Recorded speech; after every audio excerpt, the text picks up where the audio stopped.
أهلا بكم مشاهدينا الكرام إلى هذه الحلقة من برنامج بلا حدود. نناقش الليلة بشكل مفصل مصير إقليم شينجيانغ الصيني أو ما يعرف بتركستان الشرقية، وذلك على خلفية اندلاع أعمال العنف مؤخرا في الإقليم الذي تقطنه أغلبية مسلمة من أصول تركية، ومستقبل العلاقة بين الدولة الصينية وهذا الإقليم الذي يقول ناشطون كثر فيه إنهم يعانون من اضطهاد وقمع من قبل السلطات الصينية لهم.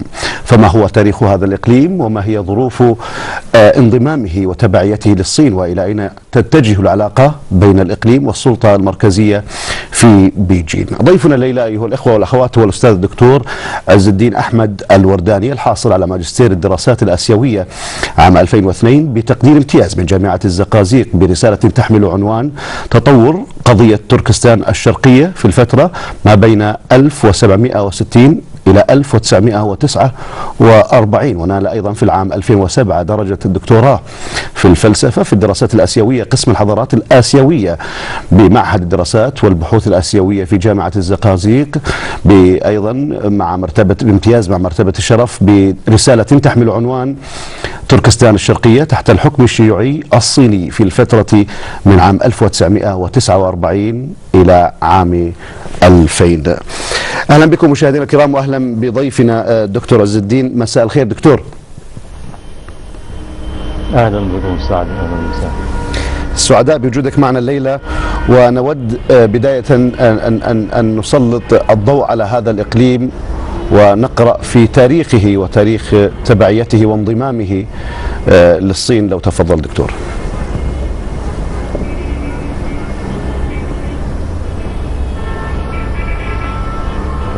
بسم الله الرحمن الرحيم.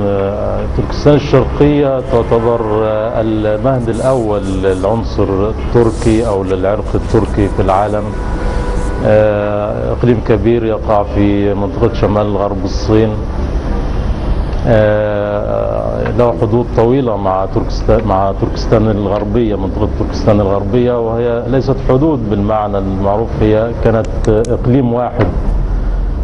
تركستان الشرقية بلد كبير قامت به منذ فترة طويلة، منذ ما قبل الميلاد، العديد من الدول التركية بالأساس. يمكن أن نذكر منها دولة الهون في العام 220 قبل الميلاد حتى 216 ميلادية. هذه الدولة تطلق عليها المصادر الصينية هيونج نو. يمكن أيضا أن نقول دولة كوك تورك أو توركوا أو كما تذكرها المصادر البيزنطية. نعم. هذه الدولة كانت دولة كبيرة وذكرتها نقوش، وذكرت في نقوش أورخون تعتبر أقدم نقوش تاريخية بالنسبة للعنصر التركي أو أقدم أثر مكتوبة عن العنصر. نعم دكتور، وأنت تتحدث دكتور، نشاهد خارطة توضح موقع هذا الإقليم والدول المحيطة به. هل من أهمية خاصة دكتور لموقع هذا الإقليم بالنسبة للصين قياسا على ما هو محيط به وموقعه أيضا من الصين كبلد؟ موقع تركستان الشرقية يعتبر شديد الأهمية بالنسبة للصين، بالذات هو يقال عليه محور آسيا أو مركز البر الآسيو أوروبي. هذا الإقليم يمثل نقطة اتصال الصين بالبر الآسيوي كله، وكان معبر التجارة منذ القدم، منذ نشأة طريق الحرير منذ ما قبل الميلاد وحتى الآن. الإقليم له مساحة كبيرة وله أهمية استراتيجية بالغة لدى الصين.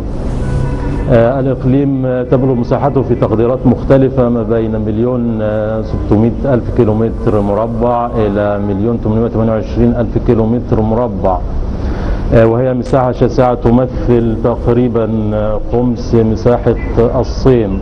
الإقليم أيضا يتمتع بثروات هائلة في مجالات كثيرة. طيب. نذكر منها على سبيل المثال النفط والغاز قبل الطبيعي. قبل ذلك دكتور لو تفضلت في الغاز الطبيعي بحسب التقديرات الصينية. دكتور عز الدين، قبل ذلك لو تكرمت إن كنت تسمعني. 8 مليار طن، أي ما يعادل نحو 152 مليار برميل من النفط.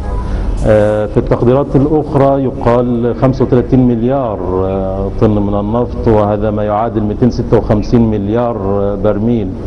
هذه الاحتياطيات الضخمة تضاهي احتياطات مثلا دولة مثل السعودية باحتياطي 263 مليار متر، أكبر من احتياطيات إيران، أكبر من احتياطيات العراق 132 مليار برميل، العراق 115 مليار، أكبر من احتياطيات الكويت أيضا 99 مليار برميل. بالنسبة للغاز الطبيعي تقريبا 10.3 تريليون متر مكعب من الغاز الطبيعي موجود داخل تركستان الشرقية. تركستان الشرقية تعتبر في المرتبة الأولى داخل الصين من ناحية إنتاج الغاز الطبيعي ومن إنتاج النفط، تقريبا حسب الإحصائيات الصينية أيضا ما بين 34 إلى 30% في الناحيتين، الغاز الطبيعي. دكتور عز الدين، تكلفة إدارة البرميل لها مميزات أيضا. البرميل البترول 2.75 دولار، يعني تكلفة إنتاجه ضئيلة للغاية. دكتور عفوا، لدي احتياطيات ضخمة أيضا من الفحم تقدر بنحو 2.2 تريليون طن، تقريبا 40% من احتياطيات الصين. أيضا لديها احتياطيات كبيرة من دكتور عز الدين، إن سمحت لي دكتور، مليون طن قبل الحديث يعني أنت فصلت إنتاج الحديد، وفي احتياط الحديد بعد إقليم جواندونغ في الصين. لديها أيضا الذهب 270 موقع، فضلا عن الألماس، الأحجار الكريمة، اليورانيوم، ولديها احتياطيات كبيرة من اليورانيوم. أذكر فقط هناك حقل غاز يمد 8 مقاطعات من الصين بالغاز الطبيعي، هو خط يمتد من حقل اليونان في حوض التارم بطول حوالي 4200 كيلو متر. قدرته على نقل الغاز حوالي 2 مليار دكتور عز الدين، هل تسمعني دكتور؟ متر مكعب سنويا، ستصل في عام 2010 إلى 20 مليار متر مكعب. يمد هذه المقاطعات بحوالي 10% من احتياجات الصين بأكملها. يبدو أننا الغاز أخشى أنني فقدت طبعا الاتصال بضيفي من القاهرة، هو لا يستمع إلينا، فقط مضطرون في هذه الحالة أن نتوقف مع فاصل قصير مشاهدينا الكرام، ريثما نعيد الاتصال صوتا بضيفنا الدكتور عز الدين أحمد الورداني في القاهرة، ونستأنف الحديث عن هذه القضية التي ثارت في الصحافة العالمية مؤخرا، فابقوا معنا.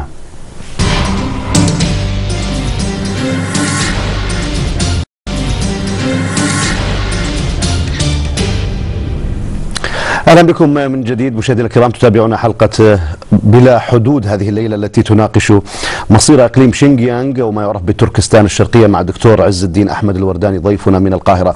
دكتور، تحدثت عن الأهمية الاقتصادية لهذا الإقليم وأنه يحتوي كثير من مصادر الطاقة، النفط والغاز الطبيعي وكذلك المعادن الأخرى، ومن أهمها اليورانيوم ربما بشكل مفصل. هل لك أن تلقي نظرة دكتور بشكل سريع، أنت كرمت، على ربما تاريخ انضمام أو ضم هذا الإقليم للصين والكيفية التي تمت بها هذه العملية؟ هذا الإقليم ضم للصين في العام 1760، أو الغزو الصيني كان له في العام 1760،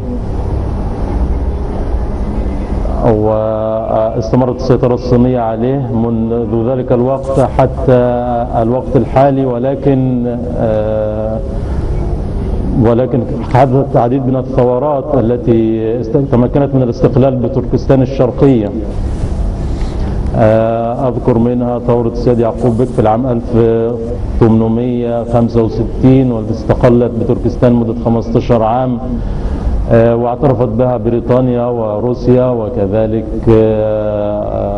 أفغانستان، وأرسل الخديوي إسماعيل من مصر من هنا كمية من البنادق والمدافع تعبيرا عن تأييده لاستقلال تركستان الشرقية. وكذلك حدثت ثورة في العام 33 استقلت تركستان الشرقية وأعلنت الجمهورية في ذلك العام، إلا أنها لم تستمر. وأيضا كانت هناك ثورة في العام 1944، وكانت ثورة قوية تمكنت من الاستقلال بتركستان الشرقية وإعلان الجمهورية، إلا أن تدخل الروس في ذلك الوقت أجهض المحاولة، وتمت مفاوضات ما بين حكومة الصين بضغط من روسيا والثوار حتى منح الإقليم حكما ذاتيا. استمر هذا الحكم الذاتي قائما في تركستان الشرقية حتى دخول الشيوعيين إلى تركستان في 20/10/1949، وحتى الآن يقع تحت سيطرة الحكم الشيوعي الصيني. الآن الإقليم يتمتع بحكم ذاتي، وما هو طبيعة هذا الحكم الذاتي دكتور؟